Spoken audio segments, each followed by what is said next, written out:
अथ षष्ठो अध्याय। देवताओं की भगवान से स्वधाम सुधारने के लिए प्रार्थना तथा यादवों को प्रभास क्षेत्र जाने की तैयारी करते देखकर उद्धव का भगवान के पास आना। श्री शुक उवाच।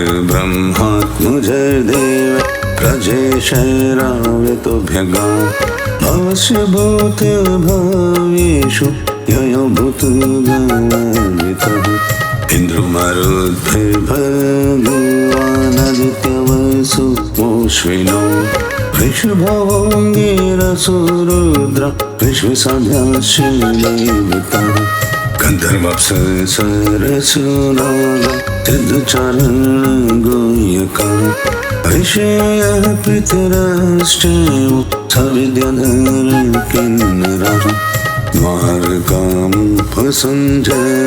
सर्वकृष्णदिदृक्षवः वपुषा येन भगवान् नरलोकमनोरमः यशोते लोकेषु सर्वलोकमलापहम्।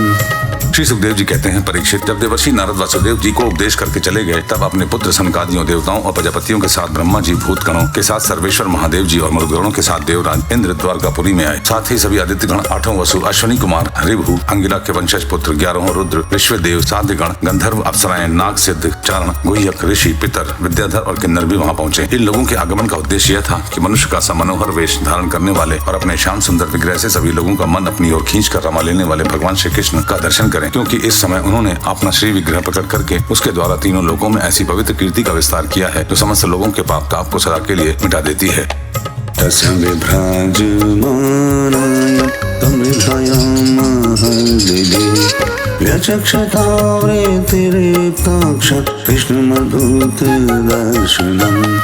द्वारकापुरी सब प्रकार की संपत्ति और ऐश्वर्यों से समृद्ध और अलौकिक दीप्ति से दीप्यमान हो रही थी। वहां आकर उन लोगों ने अनूठी छवि से युक्त भगवान श्री कृष्ण के दर्शन किए। भगवान की रूप माधुरी का निर्निमेष नयनों से पान करने पर भी उनके नेत्र तृप्त न होते थे। वे एक तक बहुत देर तक उन्हें देखते ही रहे।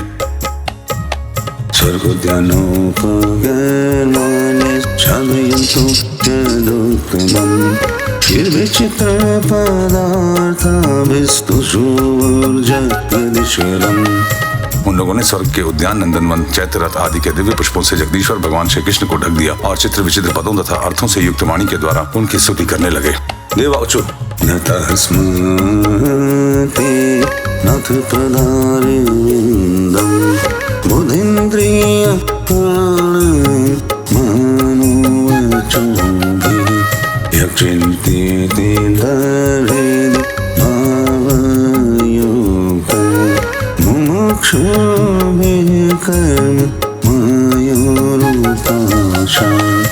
देवताओं ने प्रार्थना की, स्वामी, कर्मों के विकट फंदों से छूटने की इच्छा वाले मुमुक्षुजन भक्ति भाव से अपने हृदय में जिसका चिंतन करते रहते हैं, आपके उसी चरण कमल को हम लोगों ने अपनी बुद्धि, इंद्रिय, प्राण, मन और वाणी से साक्षात नमस्कार किया है। अहो आश्चर्य है।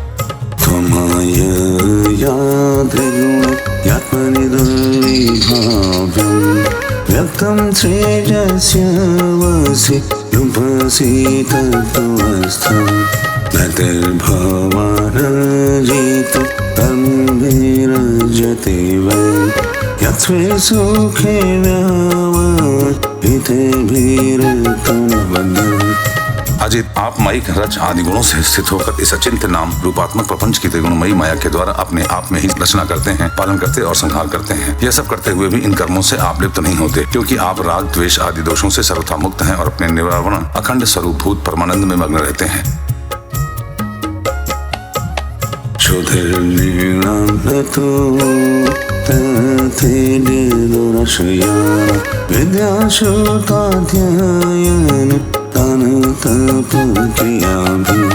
सत्वात्मना प्रवृद्ध सकृत्या समृत त्वया यथा स्यात्। स्तुति करने योग्य परमात्मा जिन मनुष्यों की चित्तवृत्ति राग द्वेष आदि से कलुषित है, वे उपासना वेदाध्ययन दान तपस्या और यज्ञ आदि कर्म भले ही करें, परंतु उनकी वैसी शुद्धि नहीं हो सकती जैसी श्रवण के द्वारा संपुट शुद्धाकरण सज्जन पुरुषों की आपकी लीला कथा कीर्ति के विषय में दिनों दिन बढ़कर परिपूर्ण होने वाली श्रद्धा से होती है। ध्यानस्तवाङ्क्रीर शुभाशय धूमकेतु क्षेमयो मुनिभिः प्रगृहीरोह्यमानः यसात्वतः समवेभूतय आत्मवद्भिः व्युहचितरसानश परतिक्रमाय यशिध्यते प्रयत मणिभिरध्वराग्नो तया निरुक्ते विधि निशहविर्गृहीत्वा अध्यात्मयोग योगिभिरात्ममाया जिज्ञासुभिः परम भगवतः परिष्टः। मननशील मोक्ष जन मोक्ष प्राप्ति के लिए अपने प्रेम से पिघले हुए हृदय के द्वारा जिन्हें लिए फिरते हैं, पांचरात्र विधि से उपासना करने वाले भक्तजन समान ऐश्वर्य की प्राप्ति के लिए वासुदेव संकर्षण प्रद्युम्न और अनिरुद्ध इस चतुर्व्यूह के रूप में जिसका पूजन करते हैं और जितेंद्रिय धीर पुरुष स्वर्गलोक का अधिकरण करके भगवत धाम की प्राप्ति के लिए तीनों समय जिनकी पूजा करते हैं, याज्ञिक लोग तीनों वेदों के द्वारा बतलाई हुई विधि से अपने संयत हाथों से हाविष्य लेकर यज्ञ कुंड में आहुति देते और उन्हीं का चिंतन करते हैं। आपकी आत्मस्वरूपिणी माया के जिज्ञासु योगी जन हृदय के अंतर्देश में धैर्य विद्या आदि के द्वारा आपके चरण कमलों का ही ध्यान करते हैं और आपके बड़े बड़े प्रेमी भक्तजन उन्हीं को अपना परम इष्ट आराध्य देव मानते हैं। प्रभु, आपके वे ही चरण कमल हमारी समस्त अशुभ वासनाओं विषय वासनाओं को भस्म करने के लिए अग्नि रूप हैं। वे अग्नि के समान हमारे पाप तापों को भस्म कर दें। पर्युष्टया तव विभो वनमलयेयं संस्पर्धिनी भगवति प्रतिपत्निवाक्षं यः सुप्रणीतं मुर्याहमददन्नो भूयात् सदा ह्रीरशु पाशयधूमकेतु। प्रभु, यह भगवती लक्ष्मी आपके वक्षस्थल पर मुरझाई हुई बासी वनमाला से भी सौत की तरह स्पर्धा रखती है, फिर भी वह आपकी परवाह न कर भक्तों के द्वारा इस बासी माला से की हुई पूजा भी प्रेम से स्वीकार करते हैं। ऐसे भक्तवत्सल प्रभु के चरण कमल सर्वदा हमारी विषय वासनाओं को जलाने वाले अग्नि रूप हों। केतुस्त्री विक्रम युतश्रीपतको यस्ते भयाभयकरो सुरदेव चम्बो स्वर्गाय साधु सुखस्मृतराय भूमन् अदः पुनातो भगवन् भजतामगन्धः। अनंत वामन अवतार में दैत्यराज बलि को दी हुई पृथ्वी को नापने के लिए जब आपने अपना पग उठाया था और वह सत्यलोक में पहुंच गया था, तब यह ऐसा जान पड़ता था मानो कोई बहुत बड़ा विजय ध्वज हो। ब्रह्मा जी के पखारने के बाद उससे गिरती हुई गंगा जी के जल की 3 धाराएं ऐसी जान पड़ती थी मानो उसमें लगी हुई 3 पताकाएं फहरा रही हों। उसे देखकर असुरों की सेना भयभीत हो गई थी और देवसेना निर्भय। आपका वह चरण कमल साधु स्वभाव पुरुषों के लिए आपके धाम वैकुंठ लोक की प्राप्ति का और दुष्टों के लिए अधोगति का कारण है। भगवान, आपका वही पाद पद्म हम भजन करने वालों के सारे पाप ताप धो बहा दे। यस्योत्र गावई यस्य वशे भवन्ति ब्रह्मादयस्तनु भृतो मिथो वर्धमानः कालस्य ते प्रकृति पुरुषयोः परस्य शमनस्तनोतो चर्ण पुरुषोत्तमस्य। ब्रह्मा आदि जितने भी शरीरधारी हैं वे सत्व रजतम इन तीनों गुणों के परस्पर विरोधी त्रिविध भावों की टक्कर से जीते मरते रहते हैं। वे सुख दुख के थप्पड़ों से बाहर नहीं हैं और ठीक वैसे ही आपके वश में हैं जैसे नथे हुए बैल अपने स्वामी के वश में होते हैं। आप उनके लिए भी काल स्वरूप हैं। उनके जीवन का आदि मध्य और अंत आपके ही अधीन है। इतना ही नहीं, आप प्रकृति और पुरुष से भी परे स्वयं पुरुषोत्तम हैं। आपके चरण कमल हम लोगों का कल्याण करें।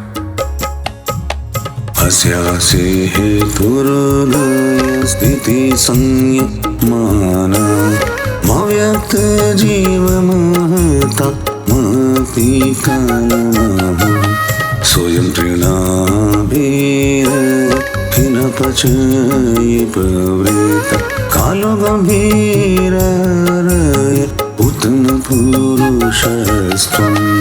प्रभु, आप इस जगत की उत्पत्ति, स्थिति और प्रलय के परम कारण हैं, क्योंकि शास्त्रों ने ऐसा कहा है कि आप प्रकृति, पुरुष और महतत्व के भी नियंत्रण करने वाले काल हैं। शीत, ग्रीष्म और वर्षा काल रूप 3 नाभियों वाले संवत्सर के रूप में सब कुछ है की ओर ले जाने वाले काल आप ही हैं। आपकी गति अबाध और गंभीर है। आप स्वयं पुरुषोत्तम हैं।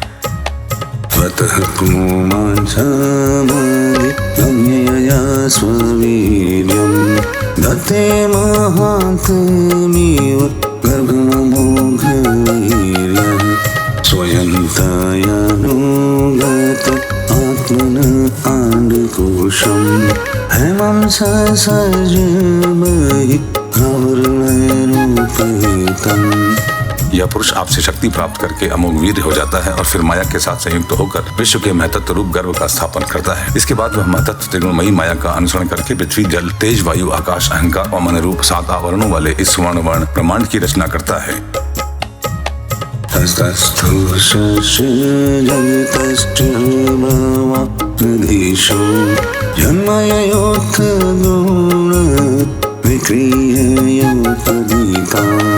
अर्थाजुषन्नपीरेश कपतेन लिप्तो येने स्वतः परिहृता रपीमेभ्यति स्म।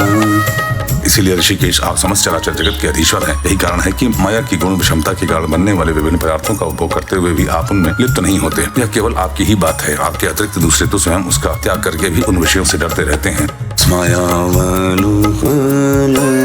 वदचित भावहानि कुमण्डलप्रहित सरत मंत्र शौण्ड पत्न्यस्तु षोडश सहस्रमानङ्गभार यस्येन्द्रियं निमथितुं कर्णेनावेभ्यः।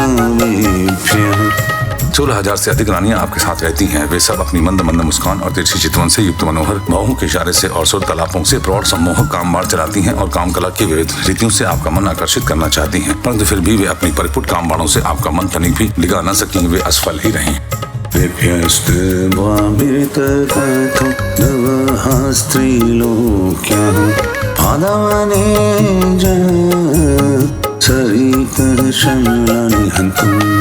अनुश्रवं श्रुतिवीरं गृजमङ्गसङ्गे तीर्थद्वयं शुचिष दस्त उपस्पृशन्ति।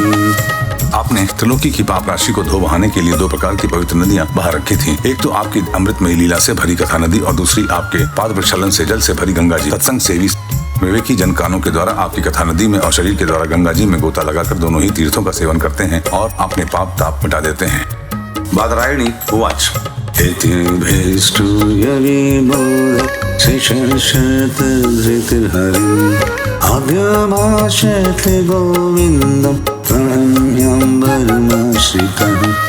श्री सुखदेव जी कहते हैं, परीक्षित, समस्त देवताओं और भगवान शंकर के साथ ब्रह्मा जी ने इस प्रकार भगवान की स्तुति की। इसके बाद वे प्रणाम करके अपने धाम में जाने के लिए आकाश में स्थित होकर भगवान से इस प्रकार कहने लगे। ब्रह्मवाच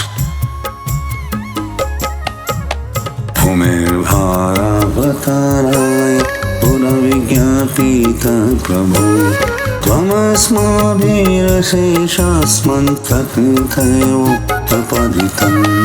ब्रह्मा जी ने कहा, सर्वात्मन प्रभु, पहले हम लोगों ने आपसे अवतार लेकर पृथ्वी का भार उतारने के लिए प्रार्थना की थी, सो वह काम आपने हमारी प्रार्थना के अनुसार ही यथोचित रूप से पूरा कर दिया। धर्मस्य स्थापित सत्सु सत्य संदेशो वै त्वया कीर्तिशदेक्षु वै क्षिप्त सर्वलोकमलापः। आपने सत्यपरायण साधु पुरुषों के कल्याणार्थ कर्म की स्थापना भी कर दी और 10 दिशाओं में ऐसी कीर्ति फैला दी जिसे सुन सुनकर सब लोग अपने मन का मैल मिटा देते हैं।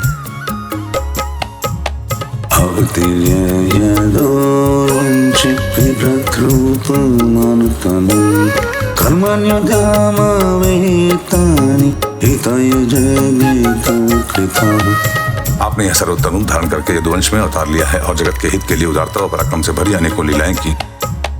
जानिते चरितानीश मनुष्य साधुवक्कलो श्रीमन्तः कीर्तयन्तश्च हर्षन्त्यञ्जय साधनः। प्रभु, कलयुग में जो साधु स्वभाव मनुष्य आपकी इन लीलाओं का श्रवण कीर्तन करेंगे वे सुगमता से ही इस अज्ञान रूप अंधकार से पार हो जाएंगे। यदुवंशेव तेनस्य भवतः पुरुषोत्तमः शर्तक्षेत्रं व्यतीताय पंचविंशतिकं प्रभु। पुरुषोत्तम सर्वशक्तिमान प्रभु, आपको यदुवंश में अवतार ग्रहण किए 125 वर्ष बीत गए हैं। नाधुनते कीनादाय देवकार्यावशेषितं कुलं च नेत्रशापेन नष्टप्रायमुदिदम्। सर्वाधार, अब हम लोगों का ऐसा कोई काम बाकी नहीं है जिसे पूर्ण करने के लिए आपके यहाँ रहने की आवश्यकता हो। ब्राह्मणों के शाप के कारण आपका कुल भी एक प्रकार से नष्ट हो ही चुका है। ततः स्वधाम परम विश्वसुयनि मन्यसे कलोकालोकपालान् वैकुण्ठ किङ्करान्। इसीलिए वैकुंठनाथ, यदि आप उचित समझे तो अपने परमधाम में पधारिए और अपने सेवक हम लोग पालों का और हमारे लोगों का पालन पोषण कीजिए।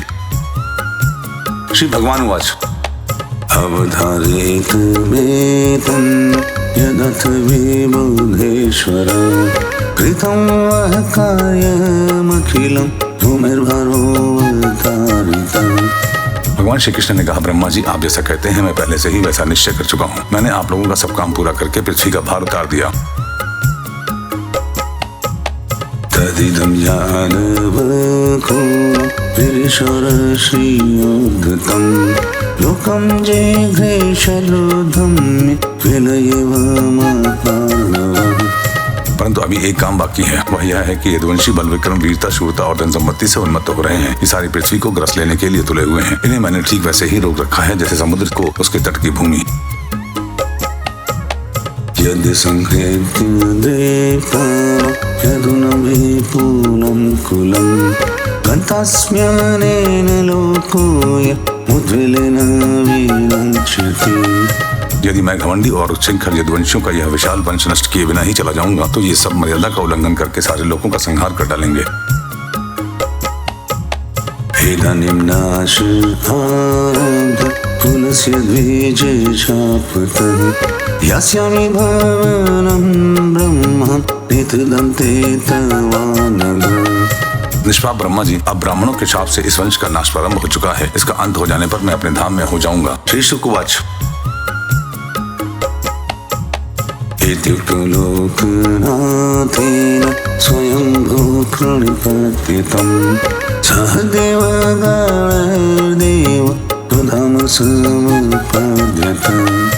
श्री सुखदेव जी कहते हैं, परीक्षित, जब अखिल लोकाधिपति भगवान श्री कृष्ण ने इस प्रकार कहा तब ब्रह्मा जी ने उन्हें प्रणाम किया और देवताओं के साथ वे अपने धाम को चले।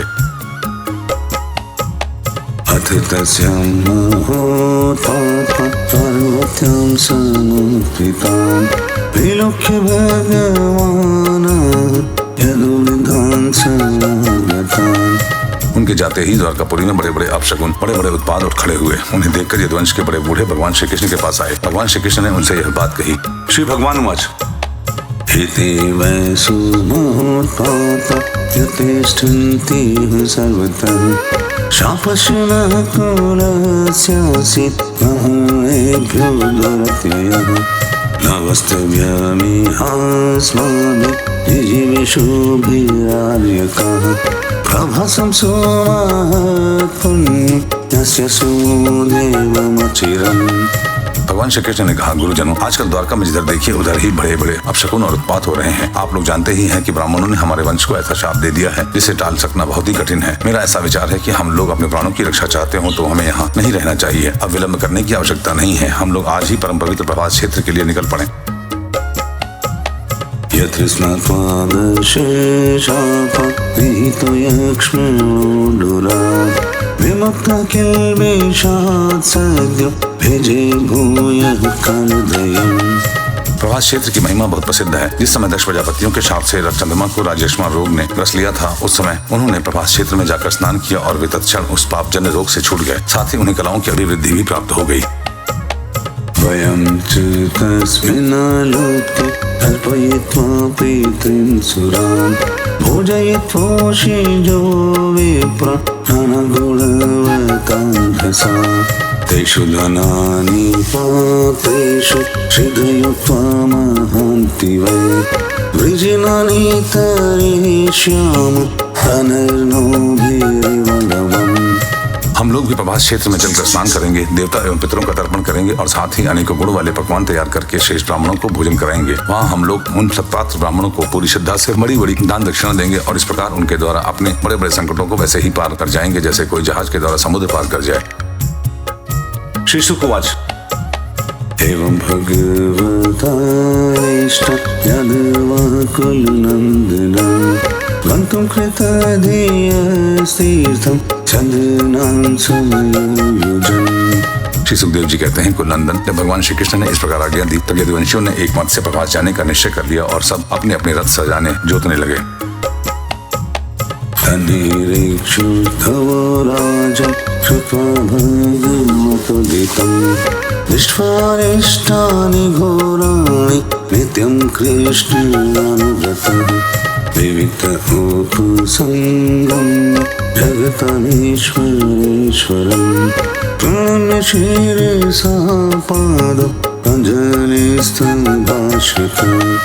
परीक्षित, उद्धव जी भगवान श्री कृष्ण के बड़े प्रेमी और सेवक थे। उन्होंने जब यदुवंशियों को यात्रा की तैयारी करते देखा, भगवान की आज्ञा सुनी और अत्यंत घोर अपशकुन देखे, तब वे जगत के एकमात्र अधिपति भगवान श्री कृष्ण के पास एकांत में गए, उनके चरणों पर अपना सिर रखकर प्रणाम किया और हाथ जोड़कर उनसे प्रार्थना करने लगे। उद्धव उवाच देवदेवेश योगेशु पुण्यश्रवण कीर्तनं संहृत्यैतत्कुलं न्यूनं लोकं सन्त्यक्षते भवान् विप्रशापं समर्थोऽपि प्रत्यहन्यदीश्वरः।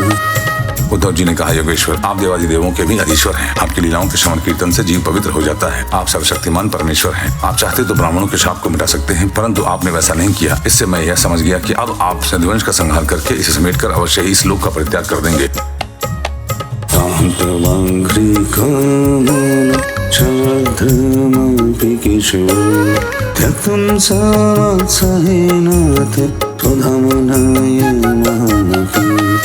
परंतु घुंघराली अलकों वाले श्याम सुंदर में आधे क्षण के लिए भी आपके चरण कमलों के त्याग की बात सोच भी नहीं सकता। मेरे जीवन सर्वस्व मेरे स्वामी, आप मुझे भी अपने धाम में ले चलिए। तव विक्रीडितं कृष्ण परममङ्गलं तन्प्रियोषमास्वाद्य यजन्त्यन्यस्मिन् जनः शय्यासनाटनस्थानक्रीडाशनादिषु कथं त्वप्रियमात्मानं वयं भक्त्यास्त्यजेमहि। प्यारे श्री कृष्ण, आपकी एक एक लीला मनुष्यों के लिए परम मंगलमयी और कानों के लिए अमृत स्वरूप है। जिसे एक बार एक रस का चस्का लग जाता है, उसके मन में फिर किसी दूसरी वस्तु के लिए लालसा ही नहीं रह जाती। प्रभु, हम तो उठते बैठते सोते जागते घूमते फिरते आपके साथ रहे। हमने आपके साथ स्नान किया है, खेल खेले, भोजन किया, कहाँ तक न में हमारी एक एक चेष्टा आपके साथ होती है। आप हमारे प्रियतम हैं और तो क्या, आप हमारे आत्मा ही है। ऐसी स्थिति में हम आपके प्रेमी भक्त आपको कैसे छोड़ सकते हैं।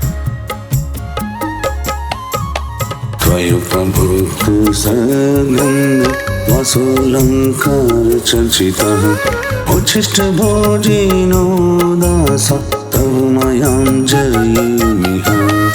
हमने आपकी धारणा की हुई माला पहनी, आपके लगाए हुए चंदन लगाए, आपके उतारे हुए वस्त्र पहने और आपके धारण किए हुए गहनों से अपने आप को सजाते रहे। हम आपकी जूठन खाने वाले सेवक हैं, इसीलिए हम आपकी माया पर अवश्य ही विजय प्राप्त कर लेंगे।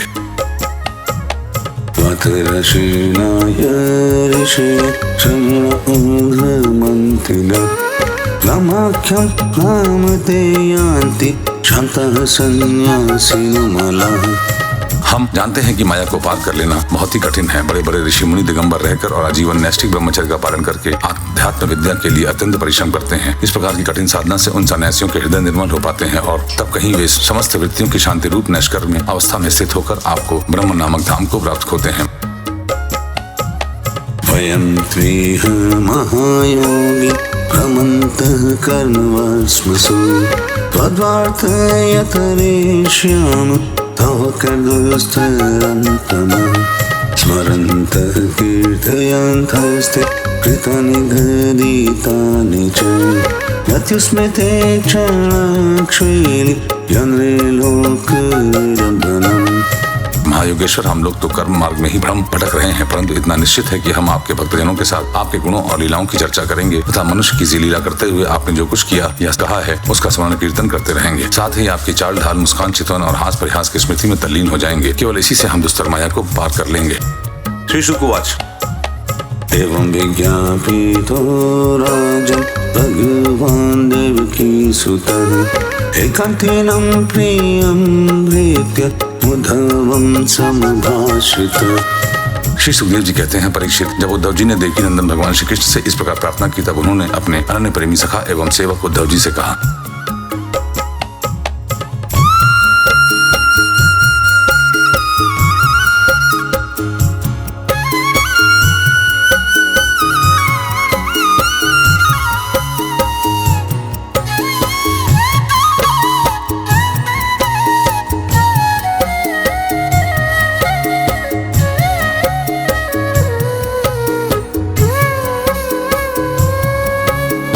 इति श्रीमद्भागवते महापुराणे पारमहंस्यां संहितायाम् एकादश स्कन्धे षष्ठो अध्यायः।